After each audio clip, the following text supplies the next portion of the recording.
Externalities. What are externalities? Externalities are either positive or negative impacts on a third party that are not included in a market transaction. The problem with students understanding externalities is what exactly is a third party in the context of an externality. The best way for me to explain what exactly is a third party in the context of an externality is to look at a particular example.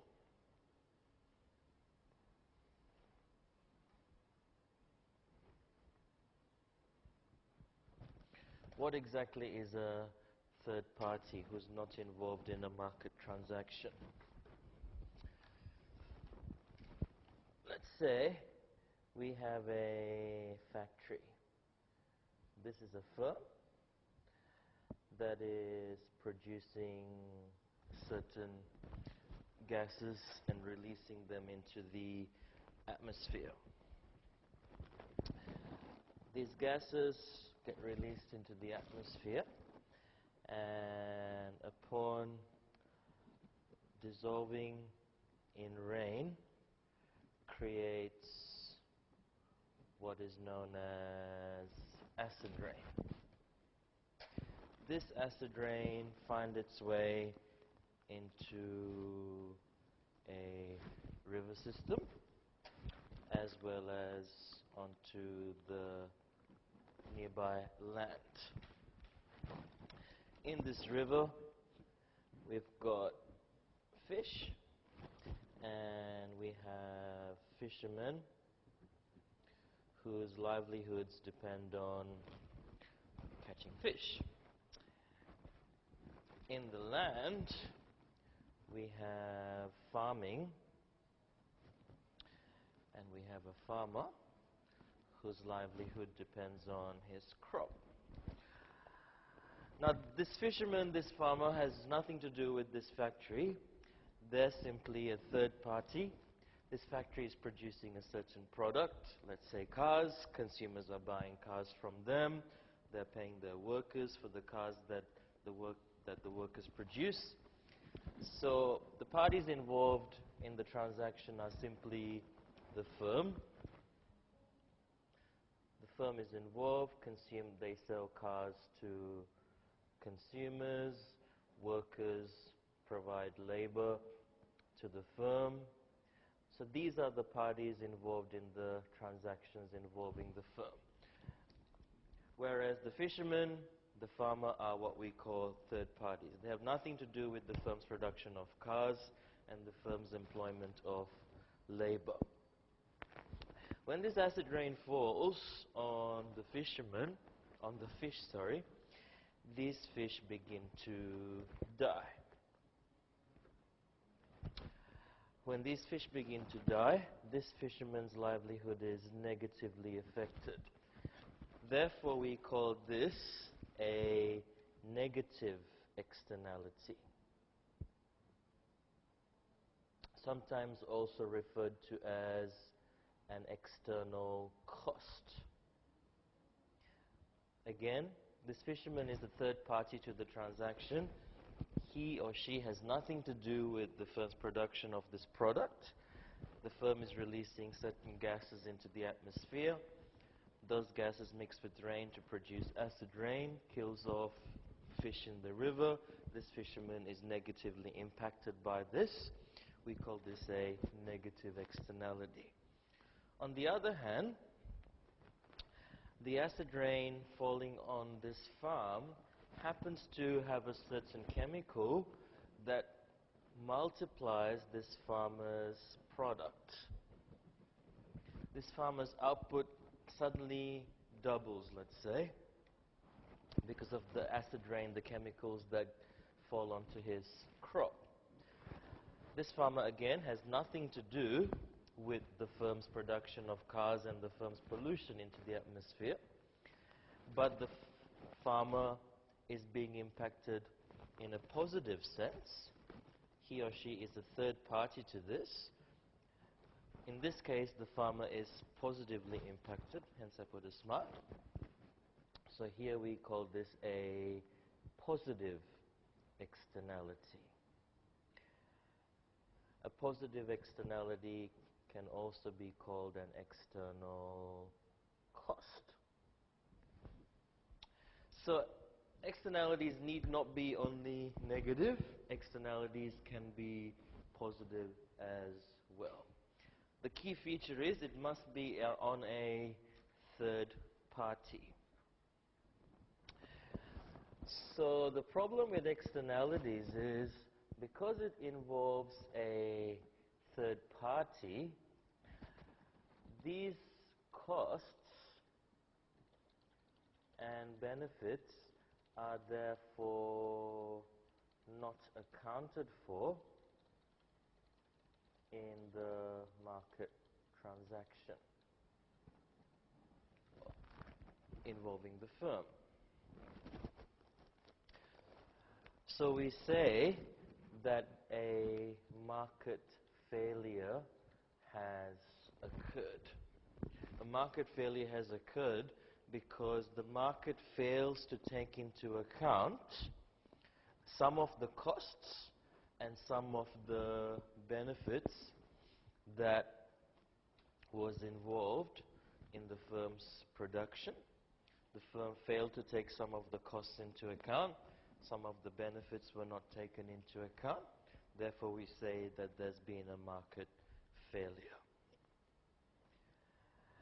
Now, externalities need not only be caused by producers, they can be caused by consumers as well. So we can have production externalities. We can also have consumption externalities. Production externalities can be negative. Production externalities can be positive as well. So, as I mentioned, an example of negative production externalities is pollution. An example of a positive externality, let's say green technology. If a firm adopts green technology, it has benefits on third parties who are not involved in the transaction. How can a consumer create a negative externality? Passive smoking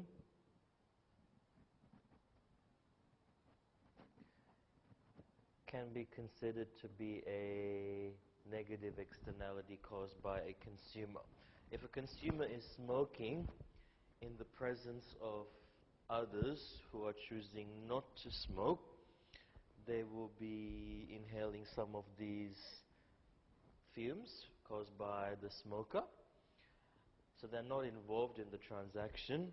The consumer bought a cigarette from the shop, they paid for the cigarette, the shopkeeper gave them the cigarettes, the producer of the cigarettes sold those cigarettes to the shop. So those are the parties involved in the transaction, whereas the person who is just standing beside the smoker has nothing to do with any of those transactions, so we call them a third party. Consumers can also cause positive externality. For example, vaccinations. If you get a vaccine against a certain disease, the chances of your friends, family, those around you getting sick will also reduce. If you can't get sick, the chances of them getting sick will fall. You've paid for the vaccination, you've gone to the doctors have provided you with the vaccine. Perhaps the vaccine was paid for by the government, perhaps you paid for the vaccine yourself. Either way, those are the parties involved. You, the doctor, the government, the pharmaceutical company that produced the vaccine. So these are the parties involved in the transaction.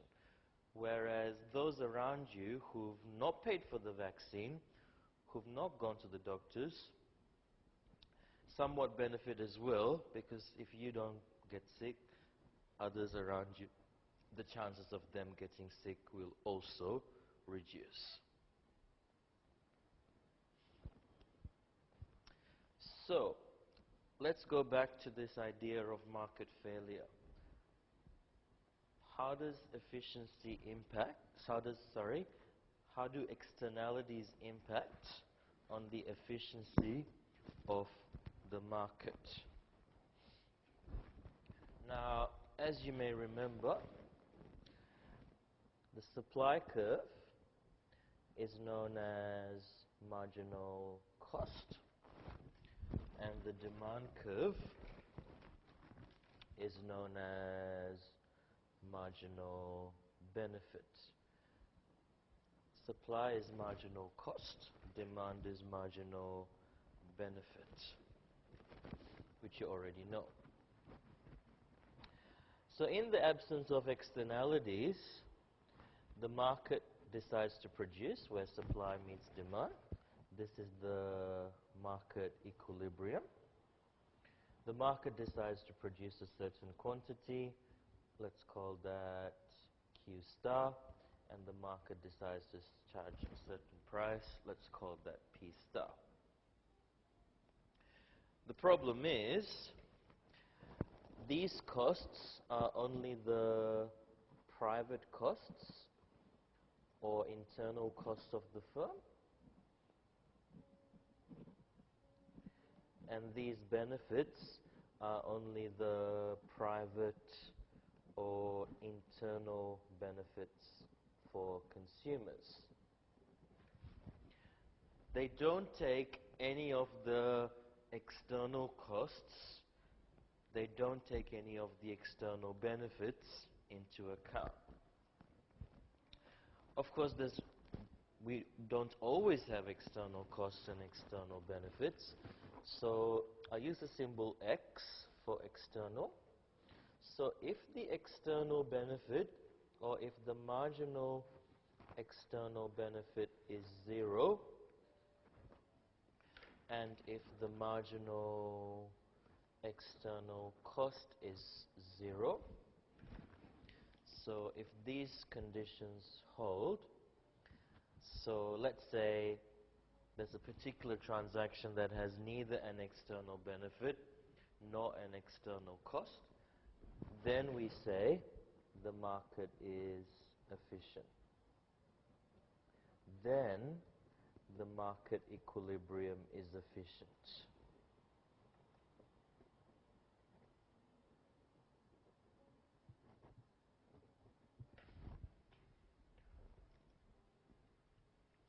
So let's say firms are producing a harmless product, has no impact on third parties. Consumers are consuming a harmless product that has no impact on third parties, has no positive benefits on third parties either. In that case, in the absence of any externalities, i.e. in the absence of externalities,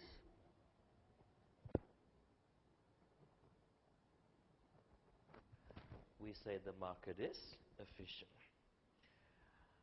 The problem occurs, i.e. the market failure occurs, if there's an external benefit we need to take into account, and if there's an external cost we need to take into account.